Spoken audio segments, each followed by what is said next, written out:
Meanwhile, internationally, the bizarre targeting of Israel continues on a wide variety of fronts. Pope Francis has now called for a genocide investigation in Gaza, which is just an absurdity on every possible level. Francis reportedly, privately, used the term genocide last year to describe Israeli military actions while speaking to a group of Palestinians, according to the Washington Post. And apparently, he has a new book called Hope Never Disappoints, Pilgrims Toward a Better World, that was based on interviews with him.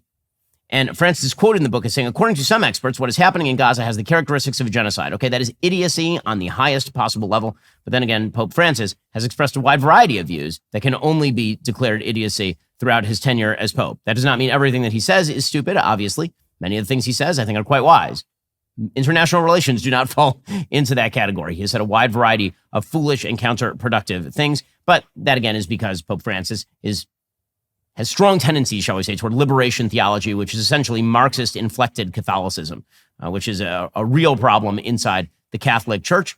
Yeah, it is just another indicator of the moral foolishness of people on the left to suggest this sort of thing. Speaking of which, the United States is now hitting, under Joe Biden, an Israeli settler group with sanctions over supposed West Bank violence. Okay, that's not really what's happening here. They're proclaiming it's about West Bank violence in Judea and Samaria. That's really not what this is about. They're now sanctioning a group called Amana. Amana is basically an aid group for people who are building homes in Judea and Samaria who are Jewish. That's what Amana is. And so they're attempting to now label this a, quote, key part of the Israeli extremist settler movement. Now, meanwhile, the Biden administration is flowing something like $230 million into Palestinian coffers in the middle of a war in which the Palestinian Authority has been supportive of Hamas. It's absolutely unbelievable, but it's just too predictable, obviously. According to the Washington Free Beacon, the new sanctions are the broadest to date, imposing unprecedented punitive measures on 3 Israeli organizations the administration accuses of fomenting violence against Palestinians in the West Bank. They were leveled just days after a coalition of nearly 90 congressional Democrats petitioned the Biden administration to ramp up sanctions on Israel before leaving the White House. And this has become sort of de rigueur on the part of Democrats leaving the White House. Remember that Barack Obama, as he was leaving the White House, essentially abstained from an absurd UN Security Council resolution that declared the Temple Mount was actually sovereign Islamic territory. So this is nothing new. As Joe Biden is on his way out, he's going to grant some sort of sop to the wildly anti-Israel progressives. The sanctions were announced just 3 days after the Biden-Harris administration awarded another $230 million in funding for humanitarian projects in the West Bank and the Hamas-controlled Gaza Strip. That is more than $2 billion in taxpayer funds to the Palestinians since Hamas's October 7th terror spree on Israel, which, by the way, is unbelievable considering that everyone distributing that aid is, again, on the side of Hamas or supports terror in other ways, because the Palestinian Authority still has on its books pay-to-slay laws that actually pay people in jail for killing Jews. It's insane. The radical left can't deal with a lot of things, like, for example, the profound and unshakable bond between the Christian and Jewish communities in America. While the secular left pushes their anti-religious agenda, Christians and Jews have stood together, defending our shared values and religious liberties. That's why I'm proud to partner with the International Fellowship of Christians and Jews. For over 40 years, they've been doing something remarkable, building bridges between our communities through faith, shared values, and mutual respect. And the fellowship doesn't just talk, they act. Right now, they're on the ground providing real help to vulnerable Jewish families and elderly around the globe. We're talking about food, medical care, emergency assistance, and security to people who need it most. Look, as somebody who spent years talking about Judeo-Christian values, I can tell you, this organization represents exactly what makes our alliance so powerful. It's all about Christians and Jews coming together to do what our faiths command, helping those in need. If you want to be part of this incredible mission, visit benforthefellowship.org. That's benforthefellowship.org. Your support makes a real difference in people's lives. God bless and thank you. Honestly, there are a lot of people suffering in Israel right now, particularly up north and also in the Gaza envelope. They're being helped out by the fellowship. You can help them. benforthefellowship.org. That's benforthefellowship.org. Again, the latest sanctions are targeting this group Amana, which is designed, as we say, to help people actually move into homes in the West Bank. But according to the State Department, they say that Amana, quote, has established dozens of illegal settler outposts and directly engaged in dispossession of private land owned by Palestinians in its support of settlers.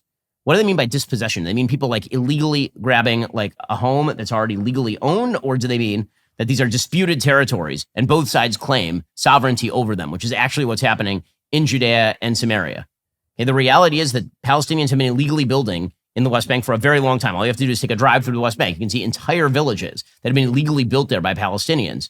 They're completely empty, but they've been put there without the windows there so they don't have to pay tax in order to occupy that particular land for supposed future negotiations or simply to change the facts on the ground. This is an ongoing legal dispute, but the Biden administration has taken the position that illegal building by Palestinians in the West Bank is legal and Israeli building in the West Bank is somehow illegal, which is ridiculous on its face, legally speaking. And of course, the idea of leveraging sanctions or levying sanctions against a group like Amana is specifically designed to misuse U.S. sanctions to oppose Jews who tend toward the right. The Foundation for Defense of Democracies wrote in an analysis, quote, usually sanctions target those responsible for severe wrongdoing like terrorist financing, nuclear proliferation, and large-scale human rights abuses. The new sanctions break this mold by targeting Israeli Jews in the West Bank accused of property crimes and vandalism or of simply associating with the wrong people. Of course, the Biden-Harris administration sanctions list, according to the Washington Free Beacon, was built with the support of anti-Israel non-governmental organizations, including the Muslim Brotherhood-tied Dawn Mina, a radical anti-Israel organization, according to Eugene Kontorovich and other analysts from FDD.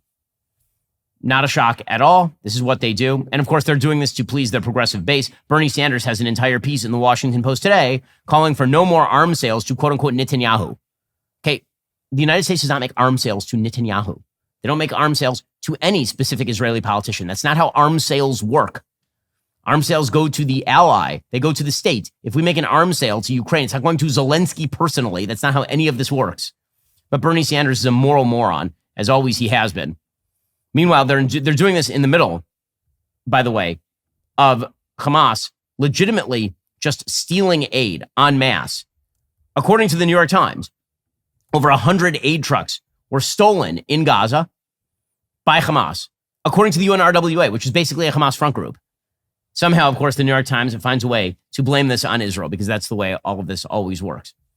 What a pathetic infrastructure the Biden administration and their allies have built in the anti-Israel front. Well, meanwhile, in Pennsylvania, we have some updates. So as you'll recall, Pennsylvania Democrats were attempting to illegally count votes in Pennsylvania to overturn the election of Dave McCormick, the senator-elect from Pennsylvania, Republican. Now, apparently, the Pennsylvania Supreme Court has decided that they are going to order the boards of elections throughout the state to follow their previous rulings and not count mail-in and absentee ballots that failed to comply with the state election code. This is according to Breitbart. The Pennsylvania Supreme Court issued that ruling on Monday as election board officials in Bucks County in particular have defied Pennsylvania Supreme Court precedent and moved to count ballots that the court has determined cannot be counted.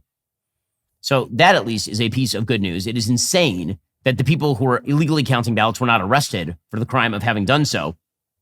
Governor Josh Shapiro of Pennsylvania put out a statement saying, quote, as I've made clear for years, every eligible Pennsylvanian's vote should be counted in every race. And thanks to the hard work of Republican and Democratic election officials all across the Commonwealth, Pennsylvania has held another free, fair, safe, and secure election.